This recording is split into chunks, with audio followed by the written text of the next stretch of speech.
زندان دکھایا جاتا ہے جہاں علاؤالدین صاحب گونجا کے زندان کے باہر آتے ہیں۔ علاؤالدین کے پکارنے پر گونجا زمین سے اٹھ کر پوچھتی ہیں، کیا ہوا؟ کیا تمہیں میرے بھائی کے بارے میں کوئی خبر ملی؟ علاؤالدین کے نفی میں سر ہلانے پر گونجا سوال کرتی ہیں، پھر تم کیوں آئے ہو؟ مجھے اس طرح دیکھ کر خوش ہونے کے لیے؟ علاؤالدین آگے بڑھ کر زمین پر بیٹھ جاتے ہیں اور کہتے ہیں، کیا آپ کو لگتا ہے کہ مجھے خوشی ہو رہی ہے؟ گونجا جواب دیتی ہیں، نہیں معلوم، میں تمہیں نہیں پہچان سکتی علاؤالدین صاحب، تمہارے بہت سے چہرے ہیں۔ علاؤالدین پوچھتے ہیں، تو اب آپ مجھے دوغلا کہہ رہی ہیں؟ گونجا جواب دیتی ہیں، جیسا تم سمجھو، پھر بتاؤ تم کیوں آئے ہو؟ علاؤالدین کہتے ہیں، آپ کو کھانسی لگی ہے، میرے پاس کچھ جڑی بوٹیاں ہیں، ان سے مدد ملے گی۔ گونجا ہلکا سا مسکرا کر کہتی ہیں، تم نے پہلے مجھے زندان میں ڈالا اور اب میرے لیے دوا لے کر آئے ہو، کیا ایسا ہی ہے؟ میں بھی یہی کہہ رہی ہوں، میں تمہیں نہیں سمجھ سکتی علاؤالدین صاحب۔ علاؤالدین جواب دیتے ہیں، اور آپ کا کیا آپ کے ہر کام میں کوئی مطلب نہیں ہوتا چال باز خاتون؟ یہ کہہ کر علاؤالدین دوا کی شیشی گونجا کے بندھے ہوئے ہاتھوں میں تھما دیتے ہیں اور شب بخیر کہتے ہوئے اٹھ کر وہاں سے جانے لگتے ہیں۔ گونجا کہتی ہیں، اگر تم نے کچھ سنا تو؟ علاؤالدین بات کاٹ کر جواب دیتے ہیں، میں خبر دوں گا، فکر نہ کریں، اور پھر بوجھل دل لیے وہاں سے چلے جاتے ہیں۔ اس کے بعد لیفکے قلعہ دکھایا جاتا ہے جہاں کونور، کنیوماز اور باقی سپاہی صلیبی سپاہیوں سے نمٹ رہے ہوتے ہیں۔ یعقوب صاحب بھی صلیبی سپاہیوں کو جہنم واصل کرتے ہیں۔ افراتفری کا فائدہ اٹھاتے ہوئے گورنر ماکرینوس فوراً وہاں سے جانے کی کوشش کرتا ہے۔ سپاہیوں کو ڈھال بنائے وہ وہاں سے نکلتا ہے، تبھی عقب سے صلیبی حلیے میں موجود آئکت کہتے ہیں، گورنر ماکرینوس، خفیہ راستہ یہاں ہے، چلیں، اور انہیں لیے اندر داخل ہو جاتے ہیں۔ یعقوب صاحب کہتے ہیں، انہیں مار ڈالو، ہر جگہ تلاش کرو، اور دوڑتے ہوئے دوسری راہداری کی طرف جاتے ہیں۔ خفیہ راستے کا دروازہ دیکھ کر یعقوب صاحب بتاتے ہیں، وہ یہاں سے فرار ہو گئے ہیں، ان کے پیچھے جاؤ اور چلو۔ کنیوماز اور یعقوب صاحب کے سپاہی فوراً وہاں جاتے ہیں۔ یعقوب صاحب کہتے ہیں، جس نے میرے بیٹے کو نقصان پہنچانے کی کوشش کی، ان سب کو مارنے سے پہلے میں نہیں رکوں گا۔ یہ کہہ کر یعقوب صاحب بھی وہاں سے جانے لگتے ہیں۔ اس کے بعد ینی شہر دکھایا جاتا ہے جہاں فاطمہ خاتون بالا کے ساتھ جائے نماز پر موجود ہوتی ہیں۔ نماز ادا کر کے دعا مانگتے ہوئے فاطمہ روتے ہوئے کہتی ہیں، یا اللہ، ہمارا تیرے سوا کوئی نہیں ہے، میرا بھائی بہادر ہے، تو اس کی حفاظت فرما، ہمیں اس نقصان سے نہ آزما، تو مہربان ہے، تو رحمان ہے، میرے بھائی کو آزادی دلا یا اللہ۔ بالا دعا پر آمین کہتی ہیں، جبکہ فاطمہ مزید رونے لگتی ہیں۔ جائے نماز فاطمہ کو دے کر بالا کہتی ہیں، فاطمہ پیاری بیٹی، رونا بند کرو، اللہ نے چاہا تو تمہارا بھائی واپس آ جائے گا۔ فاطمہ پوچھتی ہیں، وہ آ جائے گا نا؟ بالا جواب دیتی ہیں، بالکل، اور روتی ہوئی فاطمہ کو گلے لگا کر تسلی دیتی ہیں۔ پھر پوچھتی ہیں، کیا تم نے نہیں دیکھا؟ مالہون اولفیرا کو اپنے ساتھ لے کر گئی ہیں، تمہارے بھائی کے پاس واپس آنے کے علاوہ کوئی چارہ نہیں ہے۔ اس پر فاطمہ مسکرانے لگتی ہیں، پھر پوچھتی ہیں، آپ کو کیا لگتا ہے مالہون ماں اولفیرا کو قبول کریں گی؟ بالا پریشانی سے کہتی ہیں، انشاءاللہ وہ کریں گی۔ فاطمہ پوچھتی ہیں، اور آپ، کیا آپ نے گونجا کا امتحان لیا؟ کیا آپ کو لگتا ہے کہ وہ اچھی بہو بنے گی؟ بالا کہتی ہیں، تم مجھ سے اس بارے میں بات نکلوانے کی کوشش کر رہی ہو، ہاں؟ فاطمہ کہتی ہیں، چلیں ماں، مجھے بتائیں۔ بالا رک کر فاطمہ کی طرف دیکھتی ہیں، پھر کہتی ہیں، گونجا ایک اچھی لڑکی ہے جس کی پرورش اچھی ہوئی ہے، تاہم میں سعادت خاتون کے بارے میں ایسا نہیں کہہ سکتی، اور بیٹیوں کی پرورش ان کی مائیں کرتی ہیں۔ مجھے وقت لگے گا اس کے بارے میں سوچنے میں، لیکن ہمیں ایسے شخص کی ضرورت ہے جو اسے ہم سے بہتر جانتا ہو۔ فاطمہ بتاتی ہیں، کوئی ہے، لیکن مجھے نہیں معلوم کہ وہ ہماری مدد کرے گی یا نہیں۔ بالا پوچھتی ہیں، تم ملگن کے بارے میں سوچ رہی ہو؟ فاطمہ اس بات میں سر ہلاتی ہیں جس پر بالا بھی کچھ سوچنے لگتی ہیں۔ اس کے بعد عثمان کو اورحان، محمد اور باقی سپاہیوں کے ساتھ کیسٹل سے واپسی کا سفر کرتے ہوئے دکھایا جاتا ہے۔ راستے میں ایک مقام پر پہنچ کر عثمان گھوڑا روکتے ہیں جس پر باقی سب لوگ بھی رک جاتے ہیں۔ محمد کہتے ہیں، یہاں سے آگے ہم الگ ہوں گے عثمان صاحب؟ عثمان جواب دیتے ہیں، اے واللہ، سعادت خاتون یعنی شہر میں ہمارا انتظار کر رہی ہیں، تم بھی ہمارے ساتھ آؤ اور ان کا درد کم کرو۔ محمد جواب دیتے ہیں، اگر میں آپ کے ساتھ گیا تو میری ماں ہی خوش نہیں ہوگی۔ اب یعنی شہر جانے والی سڑک کئی جگہوں سے گزرتی ہے، ہمارے دوست اور دشمن ہر جگہ ہیں، انہیں غلط سوچنے کا موقع نہیں دیتے۔ عثمان کہتے ہیں، تو ایسا صحیح محمد صاحب، لیکن پھر بھی یہ ایسی چیز نہیں ہے جسے خفیہ رکھا جائے، سب کو آخر کار پتہ چل جائے گا، فیصلہ آپ کا ہے۔ محمد کہتے ہیں، جیتے رہے عثمان صاحب، میری جان آپ کی مقروض ہے، وقت آنے پر میں اس کی واپسی یقینی بناؤں گا۔ عثمان کہتے ہیں، اے واللہ، آپ سلامت رہیں، جس پر محمد صاحب اپنے سپاہیوں کے ساتھ وہاں سے دوسری طرف چلے جاتے ہیں۔ اورحان کہتے ہیں آئے ہمارے ساتھ کھانا بانٹے محمد صاحب، ہم نے ایک ساتھ کافی کچھ سہا ہے۔ محمد جواب دیتے ہیں ہم ایک ساتھ زندان میں رہے تو اس سے آپ یہ نہ سمجھے کہ ہم اور آپ ایک ہی ہیں اورحان صاحب، آپ اپنا کھانا اپنے بابا کے ساتھ بانٹ سکتے ہیں۔ اورحان اپنا گھوڑا محمد کے سامنے لا کر کہتے ہیں آپ اتنے متکبر ہیں کہ اپنی جان بچانے والوں کو بھی پیچھے چھوڑ گئے، چلو اپنے راستے پر جاؤ محمد چلو۔ یہ کہہ کر اورحان بھی عثمان کے پیچھے چلے جاتے ہیں۔ محمد غصے سے کہتے ہیں وہ دن آنے پر تم جان لوگے اورحان، جان لوگے، اور پھر گوچمان کے ساتھ دوسری طرف پلٹ جاتے ہیں۔ اس کے بعد یعنی شہر کا محل دکھایا جاتا ہے جہاں درمیان خواتین زندان میں موجود ہوتی ہیں۔ سعادت خاتون کہتی ہیں اب تک کوئی خبر نہیں آئی، جب میں یہاں سے نکلوں گی میں ان سب سے حساب لوں گی۔ اسی لمحے بالا خاتون فاطمہ کے ساتھ زندان میں داخل ہوتی ہیں۔ بالا کے حکم دینے پر خواتین زندان کا دروازہ کھولتی ہیں۔ بالا کہتی ہیں اب آپ آزاد ہیں سعادت خاتون، اور سعادت کے ہاتھ کھول دیتی ہیں۔ سعادت سوال کرتی ہیں کیا محمد کی طرف سے کوئی خبر آئی ہے؟ بالا جواب دیتی ہیں اچھی خبر ہے، اورحان اور محمد محفوظ ہیں، عثمان صاحب نے انہیں بچایا، وہ راستے میں ہیں۔ یہ سن کر سعادت خاتون روتے ہوئے گونجا کو گلے لگاتی ہیں اور وہ دونوں اللہ کا شکر ادا کرتی ہیں۔ سعادت خاتون کہتی ہیں بالا خاتون مجھے اپنا بیٹا واپس مل گیا، لیکن میں اس بے عزتی کو نہیں بھولوں گی، میں آپ سے بعد میں اس کا حساب لوں گی۔ بالا کہتی ہیں میں نے سب کچھ بچوں کے لیے کیا سعادت خاتون، جب آپ کا بیٹا آ جائے اور آپ اسے گلے لگا لیں اس کے بعد ہم اس کے بارے میں بات کر سکتے ہیں۔ یہ کہہ کر بالا خاتون فاطمہ کے ساتھ وہاں سے چلی جاتی ہیں۔ سعادت کہتی ہیں میرا بیٹا جانتا ہے کہ کہاں جانا ہے، اور گونجا کے ساتھ وہاں سے جانے لگتی ہیں۔ باہر نکل کر سعادت کہتی ہیں زیرکتائے صاحب چلیں۔ اس کے بعد عثمان صاحب کو اورحان اور باقی سپاہیوں کے ساتھ یعنی شہر کی طرف آتے ہوئے دکھایا جاتا ہے۔ اولوفیرا اور مالہون خاتون بھی ان کے ساتھ ہی موجود ہوتی ہیں، جبکہ جنگل میں ایک راستے پر بیٹھے درویش افندی آہستگی سے کہتے ہیں گھوڑے تیار کرو، ہم جا رہے ہیں، یہ عزائم اور ہوس سے جل رہا ہے، میں اب اس سے بھیک مانگوں گا اپنے نفس سے لڑنے کے لیے۔ اسی دوران گھوڑے پر سوار گوچمان اور محمد اس راستے سے گزرتے ہیں۔ زمین پر بیٹھے درویش کو دیکھ کر محمد اپنا گھوڑا روکتے ہیں اور انہیں سلام کرتے ہیں۔ سلام کا جواب دے کر درویش اپنا سامان بند کرنے لگتے ہیں۔ محمد پوچھتے ہیں آپ یہاں اکیلے کیا کر رہے ہیں؟ درویش جواب دیتے ہیں میں وضو بنا رہا ہوں۔ کیا آپ ایسا کہتے ہیں کہ جس کے پاس گھوڑا نہیں وہ یہاں کا نہیں؟ محمد جواب دیتے ہیں استغفر اللہ، میں نے اس لیے ایسا نہیں کہا، اس راستے پر بہت سے برے لوگ ہیں، بہت سے ڈاکو، اگر آپ چاہیں تو ہم آپ کے ساتھ چل سکتے ہیں درویش کہتے ہیں شکریہ لیکن ہماری منزلیں مختلف ہیں، آپ کے زخموں سے اندازہ ہوتا ہے کہ آپ نے پہلے ہی ان ڈاکوؤں کا سامنا کیا ہے اور چھوٹی سی جنگ سے آئے ہیں، بڑی جنگ کی طرف بھاگ رہے ہیں۔ محمد بتاتے ہیں میں کچھ حالات سے گزرا، وہ کیسے تھے، وہ کتنے سخت تھے اللہ ہی جانتا ہے، آپ کو کیسے معلوم کہ ہم کہاں جا رہے ہیں؟ درویش کہتے ہیں آئیں کچھ دیر آرام کریں، میں آپ کو کچھ کھانے کے لیے پیش کرتا ہوں۔ محمد کے اشارہ کرنے پر گوچمان اپنے گھوڑے سے نیچے اترتے ہیں اور دونوں گھوڑوں کو لیے ایک طرف چلے جاتے ہیں، جبکہ محمد درویش کے سامنے زمین پر بیٹھ جاتے ہیں۔ پھر پوچھتے ہیں تو درویش افندی آپ کو کیسے معلوم کہ میں کہاں جا رہا ہوں؟ گوچمان بھی آداب کر کے وہی زمین پر براجمان ہو جاتے ہیں۔ درویش بتاتے ہیں جو باتیں ہم کہتے ہیں وہ ہماری نہیں ہوتی، کیا آپ کو رسول اللہ صلی اللہ علیہ وآلہ وسلم کے تبوک کے سفر کے بارے میں معلوم ہے؟ محمد کہتے ہیں میں جانتا ہوں، یہ وہ فتح تھی جہاں ان کے پاس سب سے زیادہ سپاہی تھے۔ درویش کہتے ہیں ٹھیک ہے، جب وہ اس سفر سے مدینہ منورہ واپس جا رہے تھے انہوں نے صحابہ سے کہا کہ اب ہم چھوٹے جہاد سے بڑے جہاد کی طرف لوٹ رہے ہیں۔ صحابہ نے پوچھا سب سے بڑا جہاد کیا ہے یا رسول اللہ؟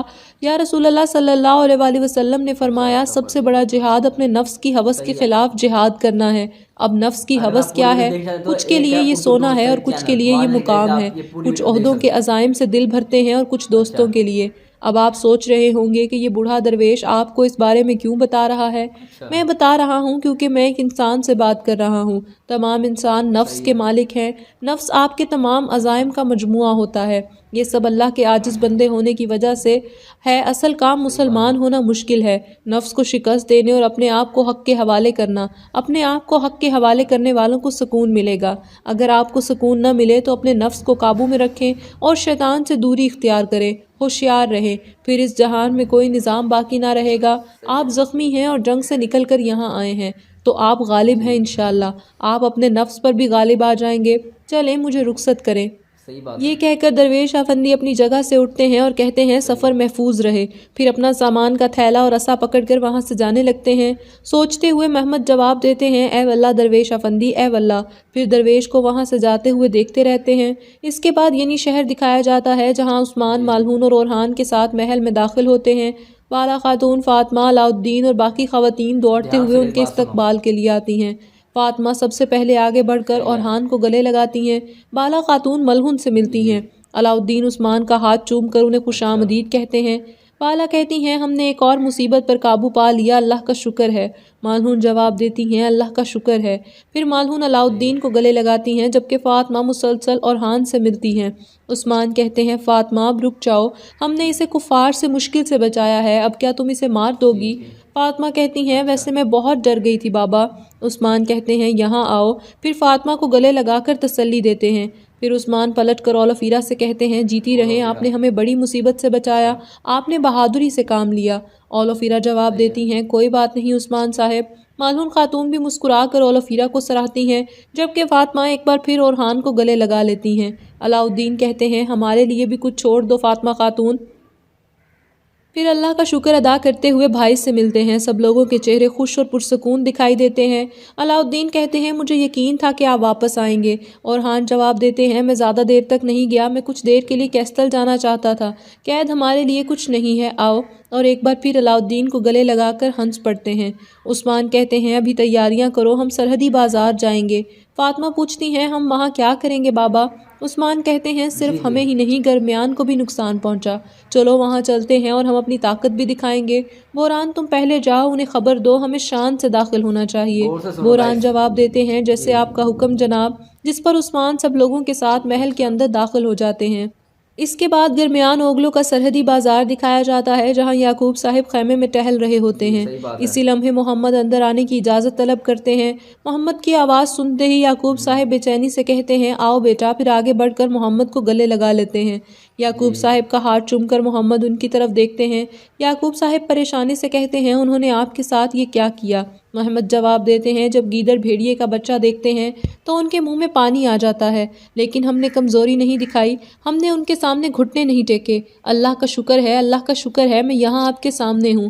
یعقوب صاحب خوشی سے کہتے ہیں میرے بیٹے، میرے شیر، کانیوماس طیبیب کو خبر دو، میرے بیٹے کا خیال رکھے۔ کانیوماس کہتے ہیں جو حکم جناب، اور وہاں سے چلے جاتے ہیں۔ یعقوب صاحب محمد کو لیے نشست کی طرف بڑھتے ہیں اور کہتے ہیں کھڑے مت رہو، بیٹھ جاؤ، پھر خود بھی اس کے ساتھ ہی نیچے بیٹھ جاتے ہیں اور کہتے ہیں مجھے شروع سے سب کچھ بتاؤ۔ محمد بتاتے ہیں ہم اس وقت پھنس گئے جب ہمیں ان کی کم سے کم توقع تھی جناب، ہمارے پاس ایک منصوبہ تھا، پہلے اورحان اندر گیا پھر میں، اور پوری رویداد سنانے لگتے ہیں۔ اس کے بعد کیسٹل قلعہ دکھایا جاتا ہے جہاں عثمان کے سپاہی گورنر کے گلے پر خنجر رکھے اسے لیے راہداری سے گزر رہے ہوتے ہیں۔ آہستگی اور خاموشی سے آگے بڑھتے ہوئے محتاط انداز میں ادھر ادھر کا جائزہ بھی لیتے ہیں۔ آئکت کہتے ہیں سپاہیوں رکو۔ اسی لمحے کونور صاحب وہاں آتے ہیں۔ کونور کہتے ہیں تم ہماری ساری زمین لینا چاہتے تھے، تم نے چالیں چلیں لیکن تم ناکام ہو گئے۔ ترکوں کی سرزمین پر قبضہ کرنا آسان نہیں ہے۔ گورنر پوچھتا ہے تم مجھ سے کیا چاہتے ہو؟ کونور جواب دیتے ہیں ہر وہ چیز جو تم چھپا رہے ہو۔ اس کے ساتھ ہی وہ اس منظر کو یاد کرتے ہیں جب آئکت کے ساتھ خفیہ راستے کی طرف بڑھتے گورنر اچانک رک جاتے ہیں اور آئکت اپنے چہرے سے نقاب ہٹاتے ہوئے خنجر گورنر کی گردن پر رکھ لیتے ہیں اور کہتے ہیں کوئی راستہ نہیں ہے گورنر، میرے ساتھ آؤ۔ گورنر کو زیر کر کے وہاں سے لے جاتے ہیں۔ اس کے بعد دوبارہ حال دکھایا جاتا ہے جہاں گورنر ماکرینوس کہتے ہیں تم اس سے بچ نہیں پاؤ گے۔ آئکت جواب دیتے ہیں اس کی فکر نہ کرو گورنر۔ کونور کہتے ہیں غور سے سنو، تم وہی کرو گے جو ہم تم سے کہیں گے، اگر کوئی چال چلی تو مر جاؤ گے۔ آئکت پوچھتے ہیں کیا تم نے سنا گورنر؟ کونور کہتے ہیں آنکھیں کھلی رکھو، چلو۔ کونور کے حکم پر سب لوگ تلواریں لیے گورنر کو تلوار کے زور پر لیے آگے بڑھتے ہیں اور اس کے ساتھ ہی یہ قسط اپنے اختتام کو پہنچتی ہے۔